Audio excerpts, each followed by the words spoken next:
Good afternoon, magandang hapon po sa inyong lahat. It's Saturday again, 3 o'clock to 4 o'clock in the afternoon.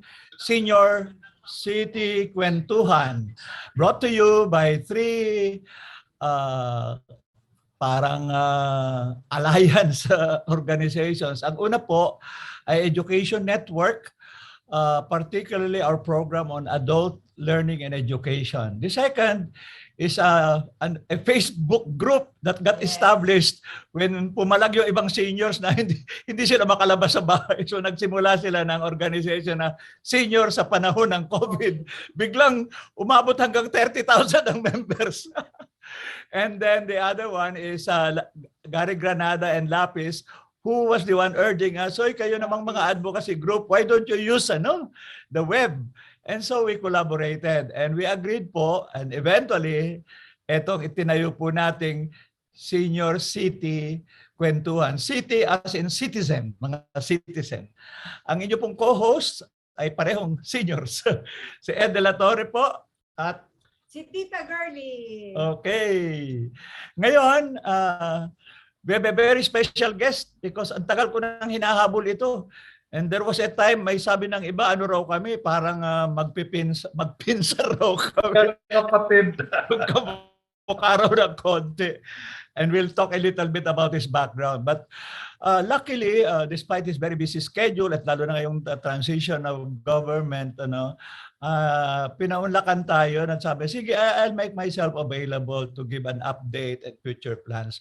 Our special guest for this afternoon po in the next hour is Atty. Franklin Quijano. Junior ka ba? Bakit may junior ko minsan? Not really, nagkamali ako.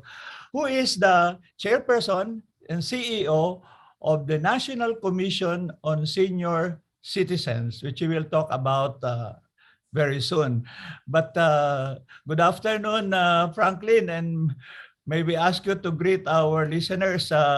Hindi lang sa Pilipinas ito, mayabang kami. Meron nakikinig mula sa Europe, sa Australia, sa US at sa Japan. And this is recorded po, so many watch it afterwards. So good afternoon, thank you very much for pinaunlakan mo ang aming invitation, Atty. Franklin Quijano. And Good afternoon, Ed. Good afternoon, Girlie.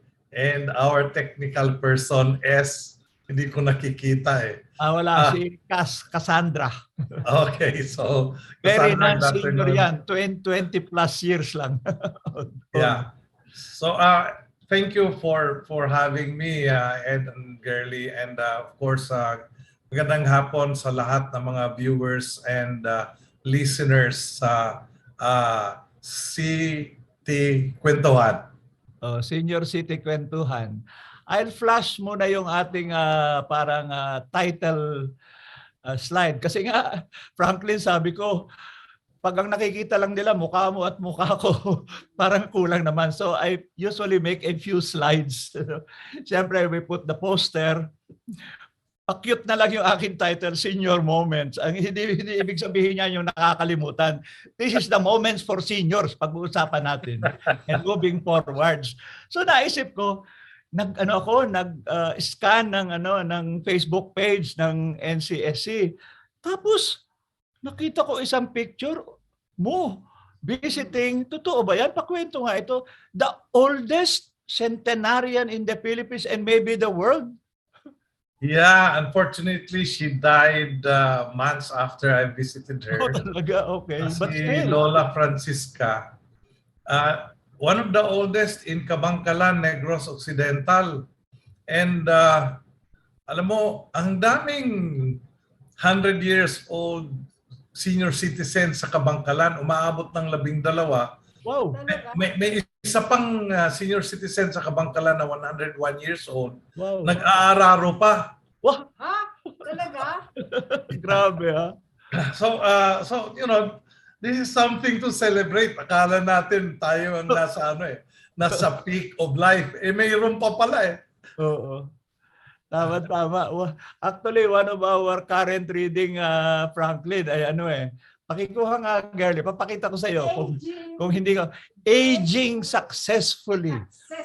Mga studies on neuroscience ni Daniel Levitin. Papakita ko po sa inyo. tutulungan naming basahin, kabibili pa lang namin. Ang whole point niya, rather than para bagang may peak tapos pa-decline. Kasi isipin mo ang senior as another stage of life na may patuloy pa rin niyang patutunguhan, no? Even if there is some physical deterioration, pero hindi yun ang principal. Marami pang pwedeng mangyari. Kaya yan ang ating pag-uusapan ho, because part ng mission ng NCSC is to have a positive view of seniors and their role in nation building. Exactly, tama po. Ang bigat. Pero frankly, before we talk about the work you do and what you have done, we usually, when we invite featured guests, especially pag senior citizen sila, we usually nagsisimula ng konting kwentong buhay just to tell a little bit people that other than their current work, may pinanggalingan yung mga yan. Nag-check uli ako sa ano naman ito. Sa Google lang yata, may isang picture doon. Campaign picture mo yata nung for Congress na sabi ko naman, ang ganda naman, ang ano pa, naninimdim pa ang picture mo. Tingnan mo yan? Nako, very thoughtful. Deep in thought. And ang character, if we build character, then we can build a nation. Tapos, nilagyan ko ng ilang mga, alam ko lang, na positions mo in public service from illegal city mayor, 2 terms, tapos GRPP's panel, tapos naging CEO PBDEC, Industrial Authority at kasalukuyan. So for the next 10 or so minutes, tell us a little bit more about this many years of public service. At saka mukhang very early on, diretso ka na agad sa public service after graduation as lawyer. Could you tell us a little bit of background mo, including curious ako, pinanganak ka ba sa Marawi na yan ngayon? O bahala na ikaw magkwento. Konting kwentong buhay tungkol sa ating chairperson ng NCSC para makita natin yung backstory niya. Well, I was born in Dansalan, Ed, which is now Marawi City. Ayun pala. Yeah. So I was born to Christian parents, but you have to be a good neighbor. So I learned a lot from my neighbors. And one of the skills I gathered from learning is peace. If you die, if you have friends among your neighbors, and you will have seen the conflict all around, then you will have to learn also about peace as there are conflicts. So yan po yung naging background ko. Of course, I went to school, went down the Christian areas from the mixed Muslim Christian areas. And then, of course, I was given the pedagogy of the school where you came, the SVD. So, pala, San Carlos ka, no? Yeah, so I studied at the University of San Carlos and learned some of the materials that you may have been sharing. And that actually propelled me to become a teacher at the University of San Carlos.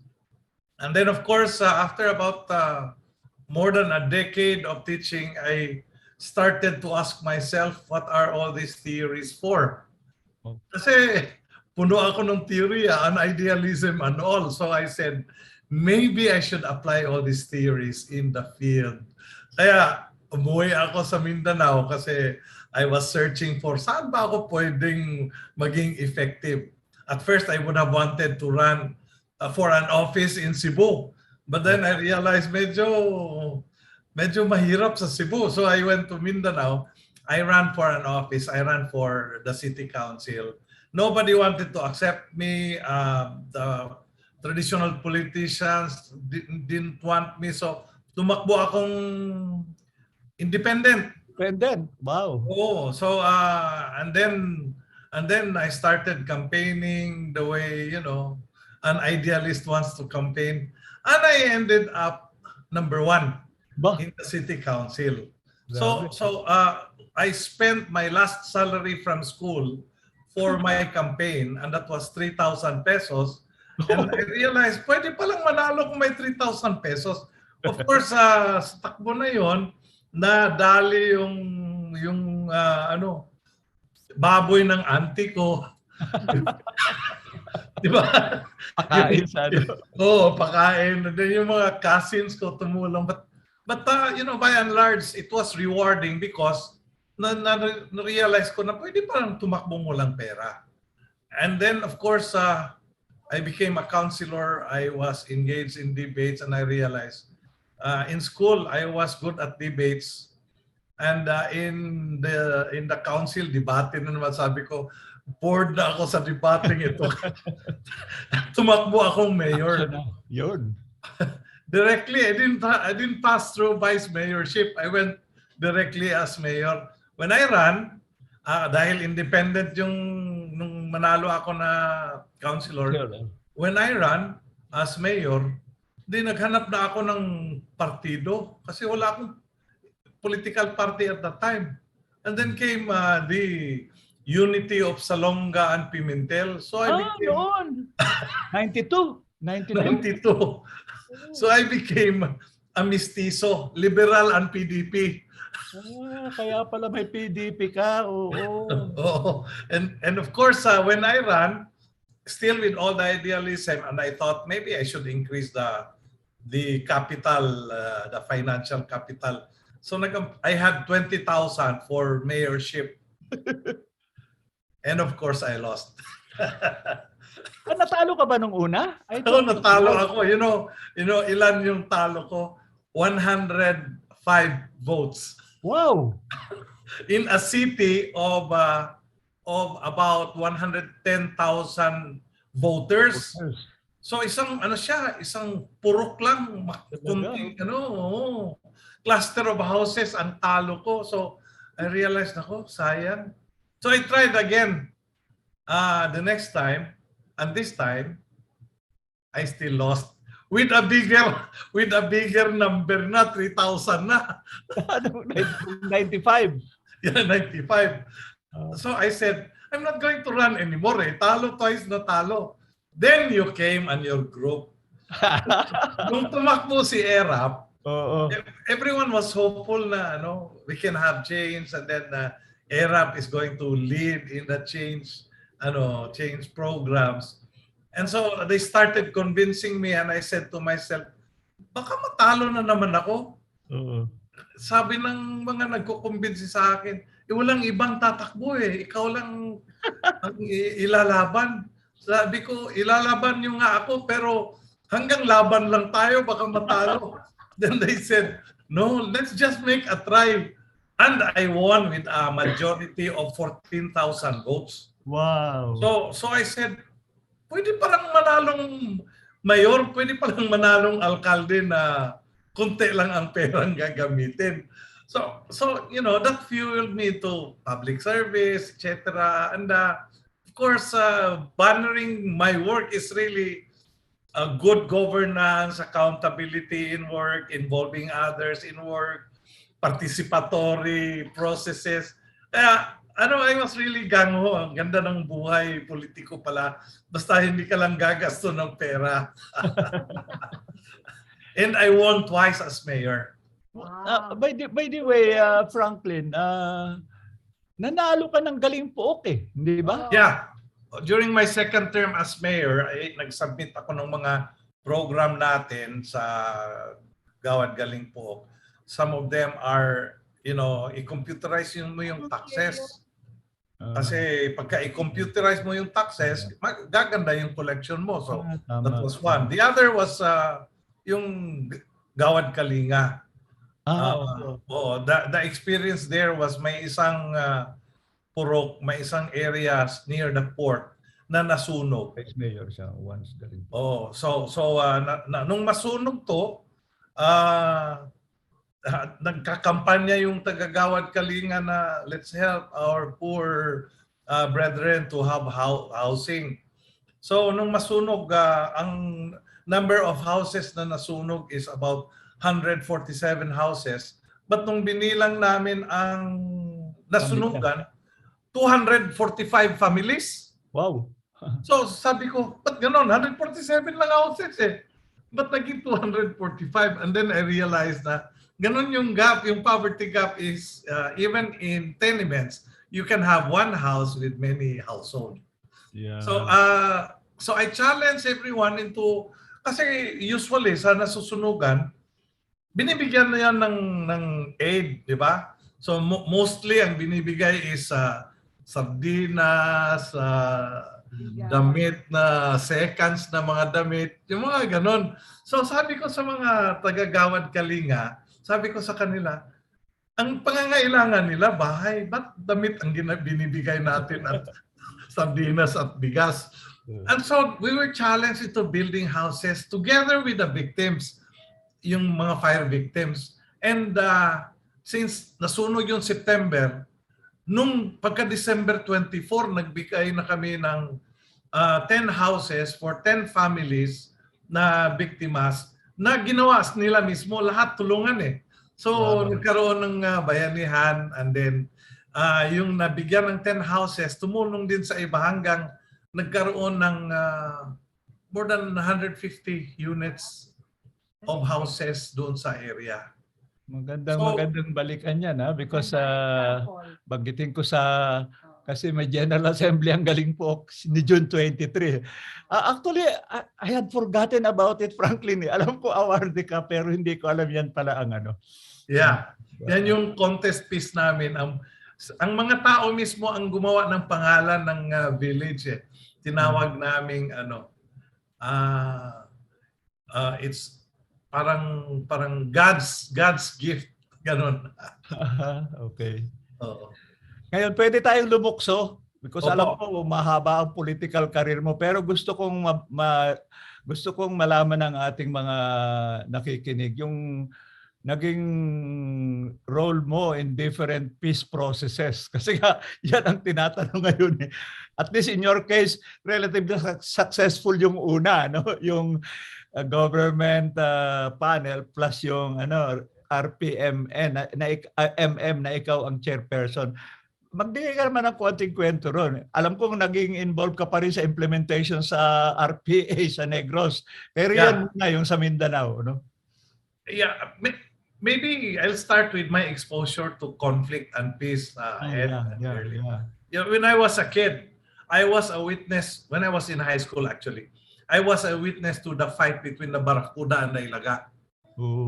And so during those fights in the 70s, we moved a bit outside of the areas where I grew up, but at the same time, we were observing the conflict until it came to a point when both parties realized that there's no sense going into conflict. So my father, who was one of my inborn talent siya of dialogue and, moving from one party to the other, siya yung naging mediator sa two groups in the town where I grew up. And so doon nakita ko na nagsabi yung isang grupo na, walang katuturan itong ginagawa natin.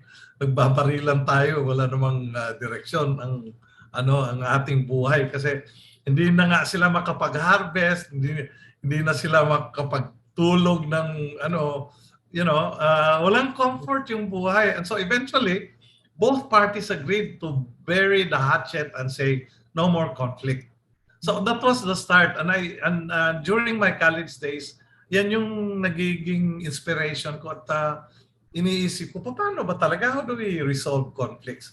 When I became mayor, somebody among our friends, si Ruli Quintanar said, I need to mention his name, even if he is in the hereafter. And the next life na. Sabi ni Rolly, pare, there is a peace process ongoing between the government and the rebels. But the story is not complete kasi ang kinakausap ng pamahalaan is just the CPP, NPA, NDF.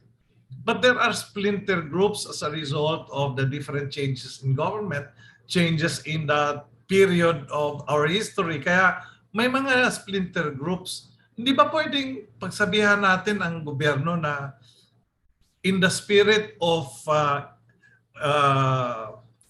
totality, of comprehensiveness, etc., isali na natin itong different splinter groups So I wrote a letter to the president at the time, GMA, and told her maybe to really arrive at a lasting peace, sali na natin lahat in conflict. And since I was the proponent of that idea, ako na ngayon ang sinabihan na, ikaw nag-isip, sige, gawin mo na yan. So that was the first time I was involved in the dialogue between government and the RPMM in Mindanao. And then since the OPAP saw my performance in terms of dialogue, pumupunta kami sa mga hinterland barangays na nasasakupan noon ng RPMM, and there was certain levels of success kasi ang expectation ng mga taong barangay naman is yung anong pangangailangan nila in governance, and we found out that there are areas where there were no schools, and yun yung ina-identify ng mga tao. Ang kailangan namin dito, eskwelahan, daan, tubig, etc. And so yan po ang dinala natin from the government, and that started the confidence building and the peace dialogue. And then of course I was brought kasi patapos na yung RPMP, yung RPA-ABB, dinala din ako sa Negros and some parts of Nueva Ecija, etc. So nagkaroon ng mga trabaho tayo in order to really address the issue of conflict comprehensively. And then when there was, hindi nasulat dito, Ed, was when the peace talks between the MILF and the government was already, was also ongoing, together with our friends in Kaloy Manlupig, etc. We involve ourselves in the dialogue, hindi necessarily doon sa panels ng government and MILF. Pumunta kami sa barangay, sa mga villages, at tinatanong namin, ano ba yung expected outcome ninyo sa peace process na ito? And then the ideas, the agenda that we generated, binigay namin sa mga peace panels. In fact, with some pride, I would like to say na I was there. I was the facilitator nung yung mga junior officers ng MILF at MNLF. Dinala namin in one workshop at nag-usap sila. Nagkaroon ng parang dialogue na si MILF feels that we have to address the issue of marginalization.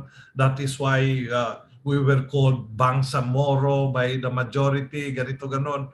And then of course the MNLF says, but if you are Bangsamoro and you really want the word to be reflected in the peace agreement, huwag nyo naman kalimutan yung Muslim Mindanao. Kasi yung word Muslim Mindanao is embedded in the Philippine Constitution.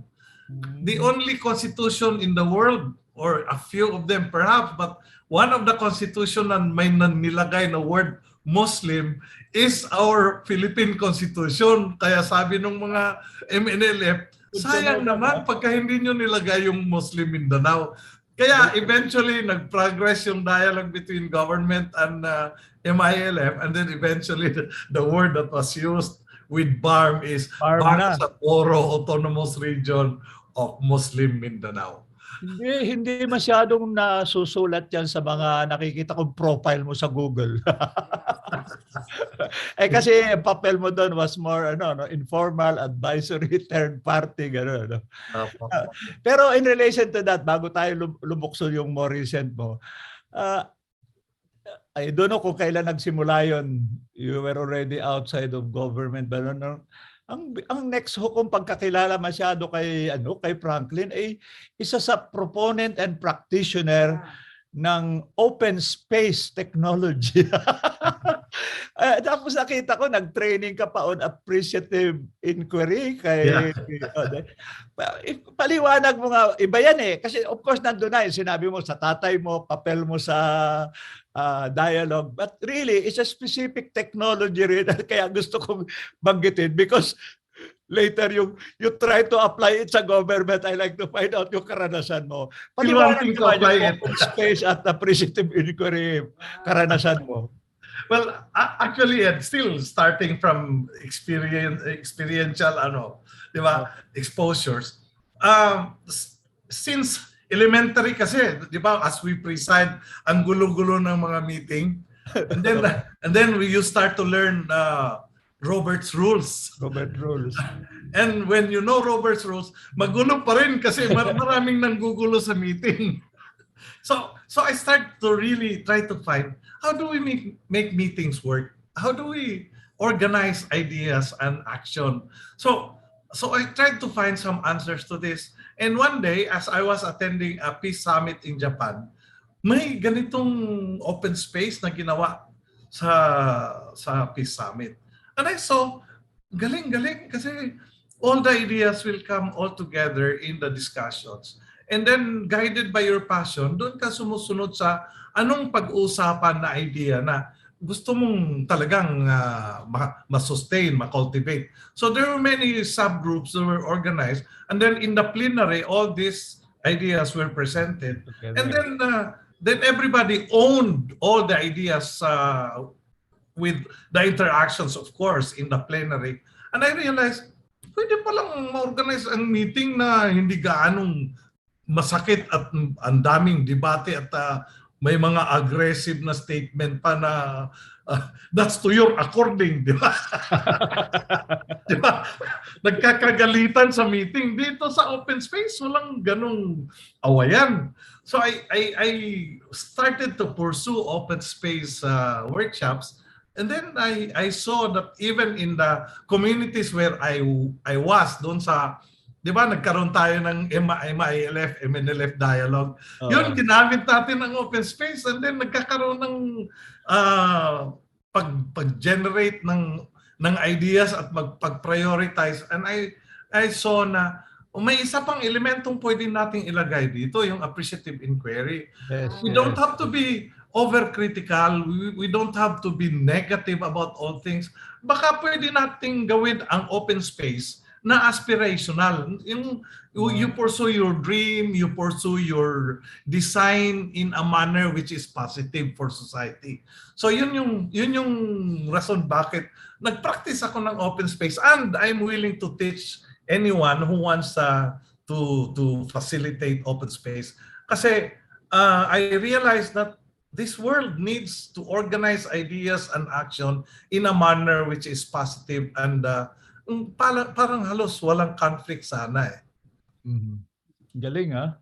Kaya next, jump naman tayo. Kasi ito hindi ko alam ang personally, pero nabalitaan ko, unang-una, out of nowhere, biglang inappoint ni President Duterte si Franklin. Bagamat kami lahat naglalabi gawin siyang DILG secretary. Pero binigay sa kanya CEO ng PBDEC pa, Industrial Authority. Tapos ang isang unang-una balitaan nun, ginamit raw ni Franklin yung open space doon sa kanyang board at saka stakeholders. Hindi nila malaman, ano ba yan? Ibang klaseng CEO ito. Anong naging karanasan mo? Actually, when I found out, kasi tinawagan ako at i-appoint ako sa PBDEC. Sabi ko, my experience in governance is yung sa city government, yung ganon, di ba? This time, this is corporate.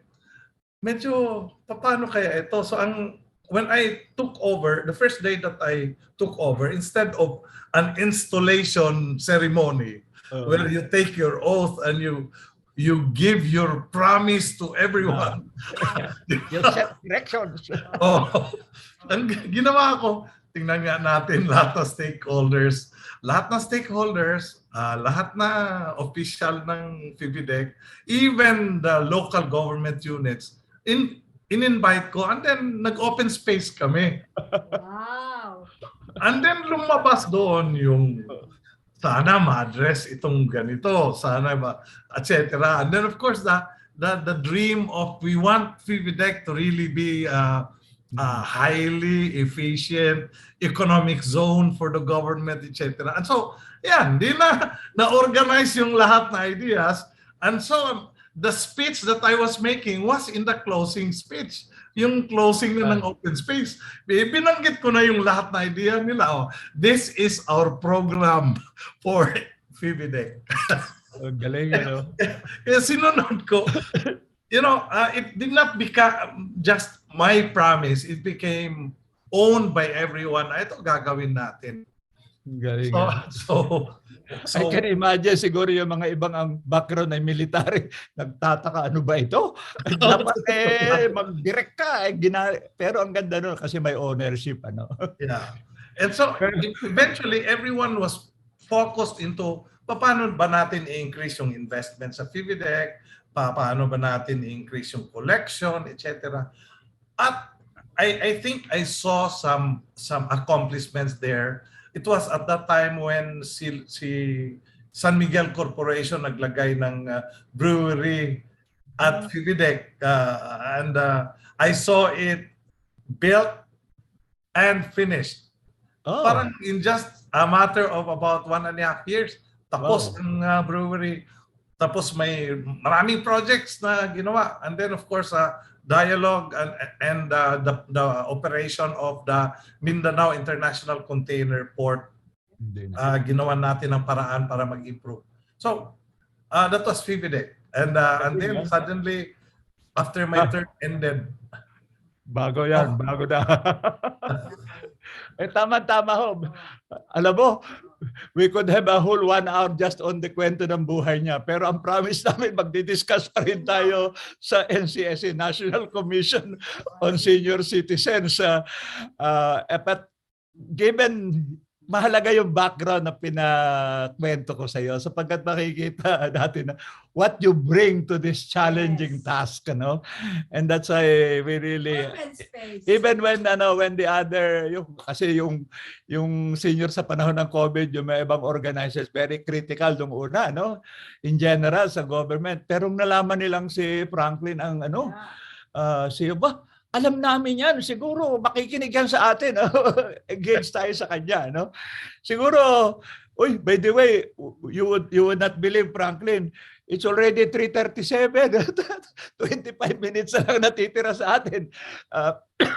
At meron pang last words ka. Gusto ko kung shift na tayo sa kwento ng NCSC.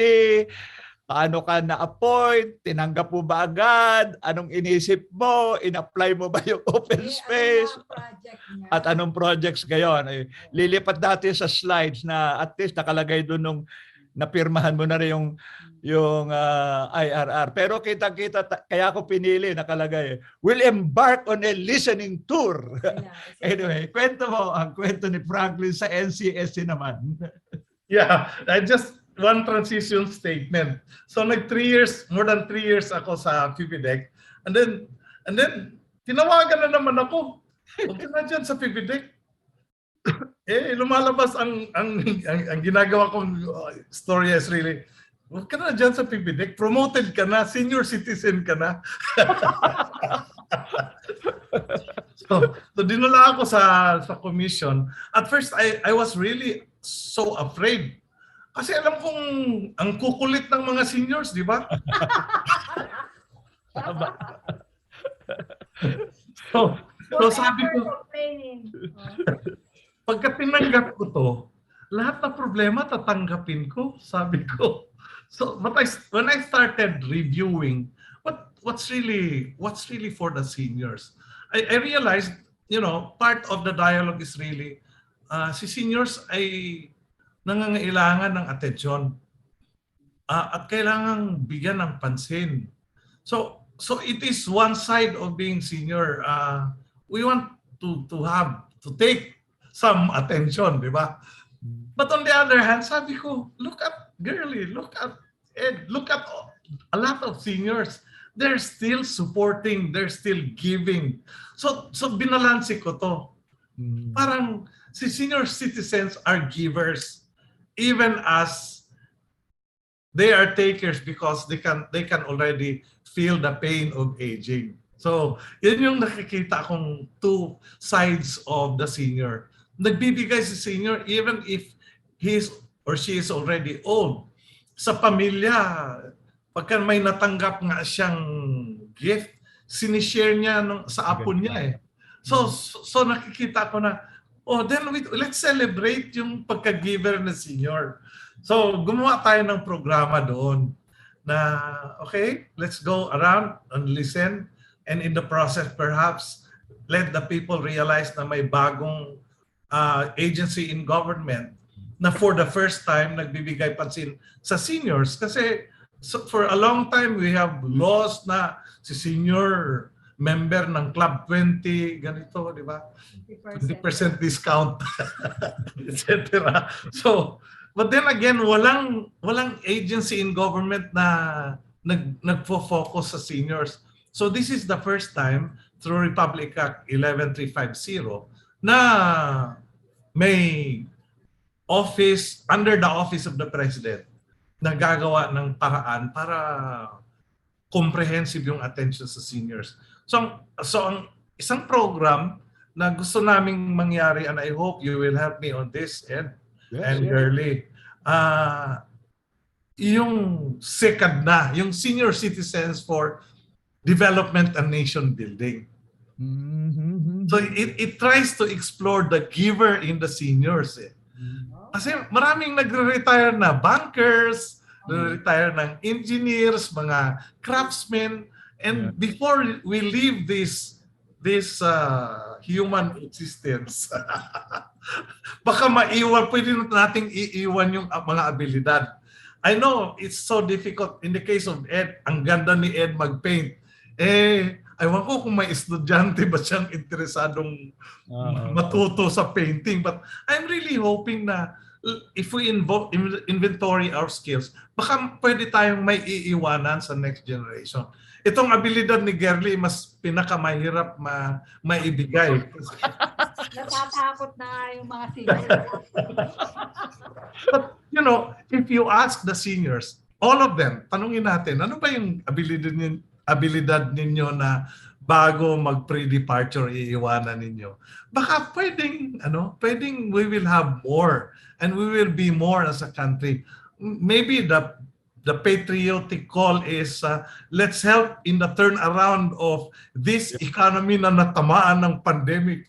Di ba? But more than that, paano ba natin magiging sustainable ang ating bansa? So, yan yung SECAD na. And sometimes kung nakikita ko I was just in Malolos, Bulacan, and I asked them, do you have problems of drainage? And of course they say, yes, kasi flat plan sila eh. Sabi ko, di ba may mga senior citizens na mga engineers, may mga technical men, may mga foremen? Baka pwede nating i-organize into continuous improvement teams para makapag-propose kay mayor, kay governor ng mga ideas, and in the process, get some honorarium naman. Di ba? So, ito yung isang component. The other is, of course, even as you want to be productive at this age, we also want to be healthy. Because we cannot be productive if we're not healthy. So the issue of, nutrition, vaccination, lahat-lahat, kailangan pag-usapan yan sa health component ng seniors. And then of course, we have to face the realities na may mga seniors na talagang indigent, nangangailangan ng tulong, frail, sickly, and that brings out one of the works that we are facing ahead, which is still with the SWD. Ita-transfer pa po hanggang ngayon. Nag-uusap pa kami hanggang ngayon. Gumagawa pa kami ng proposed memorandum of agreement para yung trabaho nila ibibigay sa amin. But even as we are preparing ourselves on that, siyempre, we are trying to conceptualize paano maging effective. Hindi ba? Kailangan bang dalhin yung lahat ng senior sa isang auditorium, etc. So all these things pinag-aaralan namin. And then of course, we know that the Philippine seniors are increasing in number. Ilan na ba sa census? Mga 10 million na ba raw? Totoo nga ba? Lampas. 12.3 million as of the 2020 census. Everyday may nagbe-birthday kaya nakikita ko na dami. Di ba? Tama. At saka takot lumabas. Pag sinabi ni IATF na wag lumabas, hanap ng galit. Pero takot. Takot naman. Totoo. So our numbers are increasing, and the figure is, if in Japan, for every 10 Japanese, there are 4 senior citizens. In the Wow. Philippines, for every 10 Filipinos, we have 1 senior citizen. But in 2050, magiging 2 na yan for every 10. Ooh. Therefore, we are saying that internationally, if there are aged society like Japan, some countries in Europe, we are an aging society. Aging. Okay. Oo. And of course, may mga economic and programmatic requirements dyan sa gobyerno. Paano pag dumami na tayo? Oo. At, di ba? So kailangan, and I don't think I have the monopoly of ideas and strategies for this. That's why I'm happy na tinanong mo ako, because I would like to ask all the seniors, ano bang gagawin natin for the parents na to be abandoned, number 1. Kasi may mga ina-abandon na parents. In the same way na may mga ina-abandon na infants. So let's try to create some amount of parang initiative groups. Paano yan? And then of course we want to be efficient in governance. May mga maintenance medicines na naririnig natin na sinusunog dahil or tinatapon dahil hindi na ibibigay. So can the Commission help in improving the database para may bibigay naman kay Municipal Health Officer or City Health Officer or DOH itong mga data para darating talaga yung maintenance medicine at hindi na ibabaon. Yung mga ganitong... Talaga? Grabe. Yeah. Alam ko may konsehal Franklin na mananalo dahil regular siya nagpapadala sa maintenance medicine sa mga seniors. That's correct. Kasi si senior... politics even. Yeah. Senior is the leader in the family, di ba? So, pag sinabi ni senior na ang bait nitong konsehal na ito. Ay, kaya shoot na shoot yung, kung hindi man yung actual technology, yung whole point mo na to gather both from the seniors themselves, from their families, and from the different agencies, including the non-governmental and private sector. Yeah, ano ba ang pwedeng pagtulungan, no? Given Yes. the needs, but also the limitations. But mahalaga yung emphasis mo about the seniors as a resource. Tama ka. Gusto ko lang banggitin na I'm sure they dialogue with you na, yung Coalition for the Services to the Elderly. Sinimulan niya ni na Father Edgar Lake na super senior na former Marinol missionary. At tinanong ko, Ed, ano bang nakuha niyo sa communities? Siyempre, the usual. Sabi mo nga, may need sa health. Pero sabi niya, alam mo, isang need ng maraming senior, hindi naman lahat, pero arami, they want to feel na may magagawa pa sila. May contribution pa sila. Both sa immediate family at sa community. Ang laking bagay nun, ha? And so there's really a challenge to organize Kaya ang sinasabi ko, doon sa malolo sinabi ko, if in your FISCAP, kasi yun yung pangalan ng grupo ng mga seniors, di ba? Federation of Senior Citizens Association of the Philippines. So if in your FISCAP, magkaroon kayo ng isang team or dalawa, whatever, na magfo-focus sa continuous improvement ng ating society or even go into building social and economic enterprises, we will be able to contribute something. And we will have a sense of meaning in life even as we are already this old, di ba? May actually may other angle which I consider interestingly very relevant ngayon. Kasi alam naman natin our problem other than COVID and all that is yung talagang naging toxic ang political discourse sa Pilipinas. Ano? Talagang mutual excommunication yan. Cancel ito. Pero ang nakita ko nga, Cancel culture. ang isang nabasa namin dito sa Aging Successfully, sabi niya, ang isang advantage properly handled ng seniors is we provide perspective. Yung bang we can think long-term, backward and forward.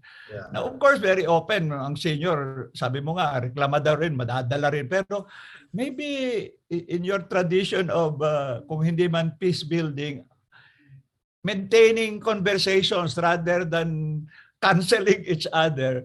Maybe that is something. Because siyempre, mga bata mas mainit mas intense. And but I think maybe there's a role also for seniors as a whole and also in the communities na tumulong mag-maintain ng, sabihin natin, what shall we call it? Open space. Civil discord. Yung tuloy mag-uusap. Yes. Kahit na hindi nagkakasundo agad sa lahat. Pero alam mong, pakinggan mo, may sasabihin niya. I feel that is also an important role. Not for everyone. Kasi kung minsan pag senior ka, na rin short-tempered ka na rin at wala ka ng energy. Hindi naman lahat, sabi ni Girlie. No, but really, this whole thing of, kasi when you talk of nation building, hindi lang development yan yung maintaining our unity in diverse. Kasi diverse tayo, that is a given sa Pilipinas. That's hindi correct. lang ethno-linguistic, but even politically. So may papel tayo, no? Kung sabi ni Girlie, tumigil raw mag-isip. Si Franklin, pagsalitain mo siya ang maraming alam. Hindi. Alam mo, there is one thing that I never forgot, Ed, and that is, in government, there's a tendency that you will be criticized, and those who are out of government wants you to really shape up and do things fast. And I realized that at that time when you were with government and I was outside, yan yung nakikita ko ngayon. Sabi ko, baka pwede nating gawing isang platform ang senior citizens na, regardless of saan ka galing yung sinabi mong mutual excommunication. Baka pwede nating i-repair ito. Let's listen to each other and do something about even the issue of dialogue, di ba? Maintaining communications. I think maintaining communications. So, malaking bagay yan. Nakikinig ba si Kaloy? Hello, Kaloy. Special achievement pala ni Franklin na pa-establish ng beer manufacturing sa PBDEC. Yan, I'm sure si Kaloy enjoyed a lot sa Tawi-Tawi. First flight na pala. Ang galing. Anyway, Franklin, pa-wind up na tayo. I warned you already na after this, and very fruitful na ang discussion balik na naman, reflection kasi how old are you by the way as a senior? Bagong-bagong senior pa lang? Sana ko ba impolite ko magtanong ng old? Hindi.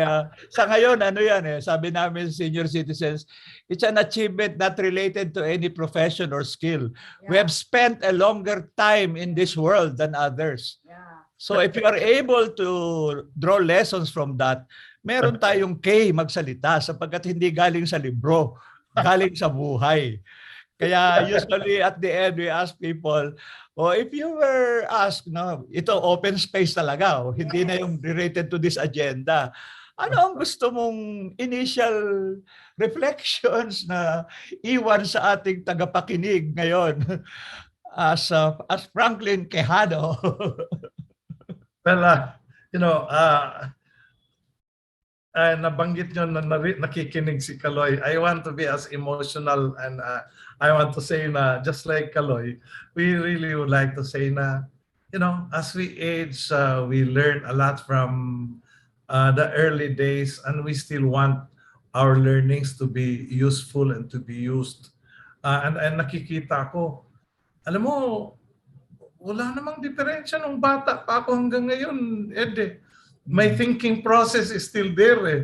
So kaya sabi ko baka pwede pang i-organize natin ang mga seniors and then let them do certain things within their capabilities and then move about and move ahead. Really, it's not just about utility. It's really about feeling the passion of being relevant even until the last breath. The last part. The last part pala. The departure. No, because I feel tama ka, Franklin. Hindi lang naman skills pa, technical, professional. It's the wisdom, which wisdom means perspective more than anything else, no? Yes. That's right. And I think you don't get that. I mean, some are old, are seniors ahead of their time, but Yeah. others become senior because talagang senior at nakakapag-isip. And lalo ng panahon ng COVID, sabi nila, ang rami talagang when you are parang restricted, they start thinking, ano nga bang meaning ng buhay? Including naging spiritual pa. But related to not just personal life as a human being in this world and faith, balik ko na naman, maganda yung point mo about nation building eh. As a nation, bata pa tayo eh. And I think it's mahalaga na na the seniors who have been part in different ways, whether public service, corporate, non-government, at iba pa.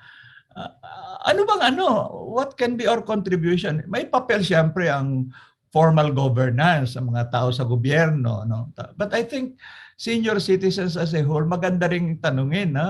Kasi for example, nung ang NEDA nag-initiate ng Ambition 2040, na-reflect ba doon ang senior ideas? Wala. It's just, kailangan mo yung bahay, hanap buhay. Hindi ba gusto natin, sabi mo, tulad ng sinabi mo nun sa Iligan, gusto naman ng mapayapa at tahimik na buhay. Ayaw ng dagdag na gulo. So, may usapin ng peace, mahalaga. At the same time, gusto naman nating medyo may excitement. Ayaw naman nating boring ang buhay. So ano ngayon yung type of parang enhancement na plus health. Malinaw naman na right now with food security and all that. Akala ko ba si Frank pa rin magsasalita? Oh yan, last 5 minutes. Napagsabihan na naman ako ni Girlie. Ininterrupt mo na naman yung last words ni Franklin Quijano. Gusto ko pang tanungin, ano bang tanong mo, Girlie? Yan, ikaw. Hindi, maraming platforms.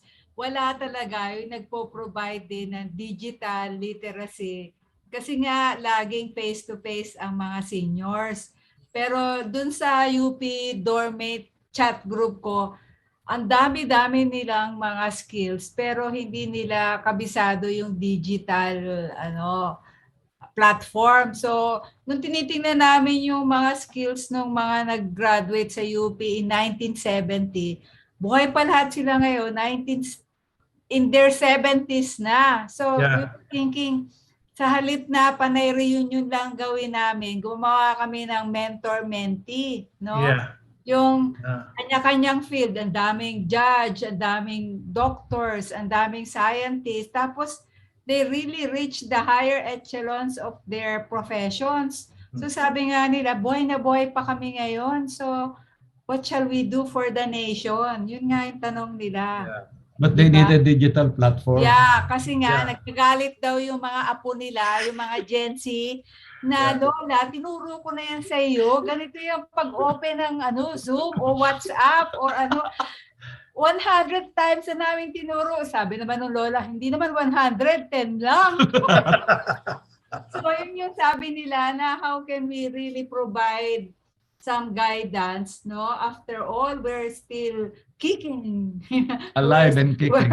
We're still sparkling. Well, ako, Girlie, and I am enjoying the resiliency of the seniors. Nung nag-take off ako as chairperson ng seniors, agad-agad nag-react ako kasi tulad ng ibang seniors, galit din ako. Ba't ako, why am I being placed in the house? So I called the attention of IATF na sana naman alisin nyo ang seniors at papuntahin nyo sa safe spaces ng mga Yeah. munisipyo. Yeah. Kasi, klaro namang may mga safe spaces eh. Responsable naman tayo eh. Oh, so anyway, but even as I was struggling to be heard, nakikita ko si senior nag-imbento si senior ng plantito at plantita. Tama. Oo. And I'm thankful na nagkaroon ng pandemic kasi si Kose na imbento, di ba? Senior citizen sa panahon ng COVID, tapos may mga Facebook chat groups ng mga seniors, and then they are now may method na siya of complaining na hindi natatanggap si UCT. So pinadala yung letter sa Malacanang using the internet. So para sa akin naman may mga improvements tayong nagawa. And yet, that's true. We need to also have a certain forum for us to do improvements. Of course, we do all shortcuts kasi, Girlie. I usually ask my children for a PowerPoint presentation guiding them the bullets na ginawa ko. Siyempre, eventually, they will get fed up at sasabihin nila, mag-aral ka naman ng PowerPoint. Bakit? Totoo. May comment tayo mula kay Marlene Magallanes sa Albay. Sabi niya, so interesting po ang topic, kulang ang oras. Galing ng guest, nabuhay ang mga senior. Siyempre, interested ako kasi I belong. Senior rin siya. Dating Vice Mayor yan ng Daraga. Graduate ng Education for Life Foundation. Pero talaga... Mapalos, Marlene. Talagang, ayan. Tapos ang isang oras.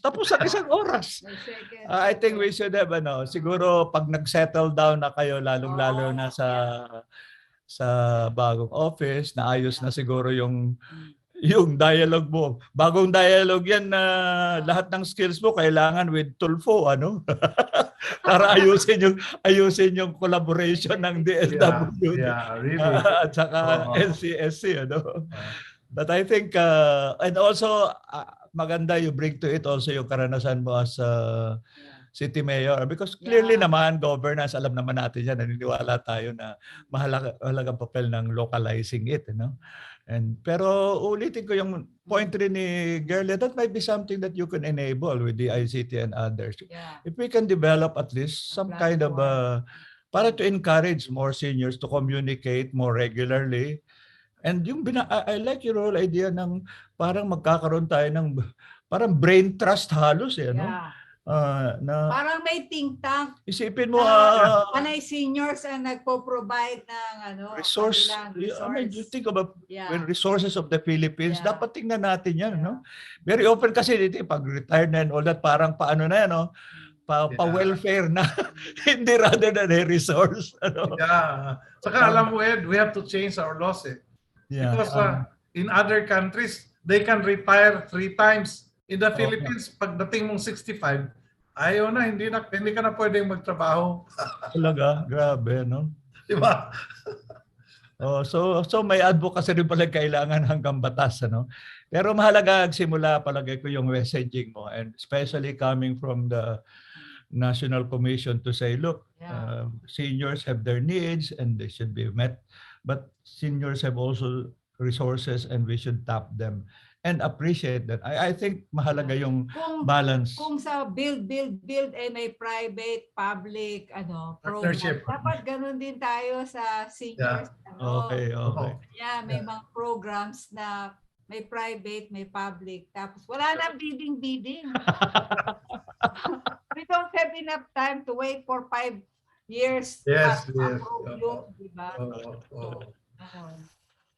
So thank you, Ed and Girlie. And okay. Well, thank you. Thank you. Sabi ng mga fans natin na senior, sana daw may susunod pa. So maghintay ka. We'll work out something. May part 2. May part 2 ito. Okay. Thank you Oh, very sige much. po, once God bless, more, God dito po bless. nagtatapos ang ating Senior City kwentuhan masigla, masaya at makabuluhan. Ganyan ang mga seniors. Ayan ang seniors, buhay na buhay. Maraming salamat sa ating very special guest, si Commissioner CEO, Chairman CEO, si Franklin Quijano. Maraming salamat sa ating co-sponsors, Inet, senior sa panahon ng COVID, Gary Granada Lapis. Maraming salamat sa ating definitely not senior, Gen Z. si Cas na ating tech support ay wala pang Gen Z. And sometimes kung minsan nag-aayos rin tayo ng dialogue dito sa Senior City between two generations. Magandang mag-usap rin yan. No? Pero muli, thank you very much. We please enjoy the rest of your Saturday. Thanks to our special guest for giving us 1 hour of his weekend. Nabihira na yang makapagpahinga. And we look forward to pursuing this conversation. Happy Independence Day, Ed. And O nga pala, bukas. Happy Independence Day. Happy Independence Day. Salamat. Okay, bye-bye. Bye-bye. Okay, bye-bye. Thank you, Cas. Tapos na kami.